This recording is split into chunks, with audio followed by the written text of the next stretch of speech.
Lenore Skenazy, who wrote the book Free Range Kids, she founded an organization called Let Grow. If listeners or viewers go to letgrow.org, it's full of ideas for how you can give your kids more freedom.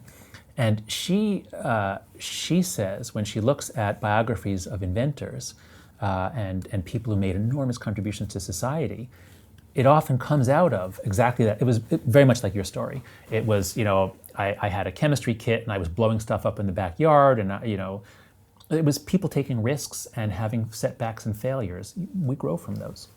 And in Holland, I read an article recently in the New York Times, and it was talking about how it's still a rite of passage where they leave kids like in the fields and they have to come home. Yeah. That's something that still happens on the continent, right? Mm-hmm. That's right.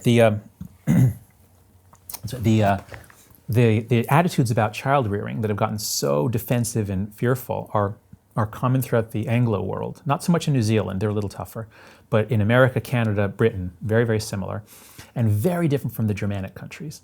So in Switzerland, Germany, and Scandinavia, they have these forest schools. They think kids should go outside, even if it's raining and snowing. Outside, they can build things. They have saws and hammers, and they play with physical objects.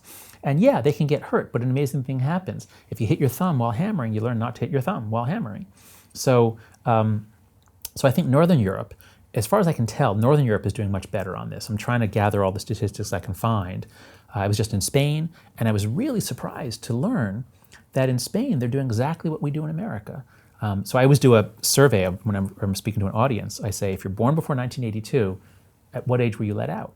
At what age could you go outside with your friends, no parental supervision? And in Spain, as in America, it was 6 to 8. It was around first, second grade. By third grade, everybody's out. And then I say, if you're born after 1995, or if you have a kid who's Gen Z, teenager, at what age were you let out, or did you let your kids out? And I was surprised that in Spain, it was even older. So in America, when you do it in America, it's 10 to 12. The new norm is around 5th, 6th grade.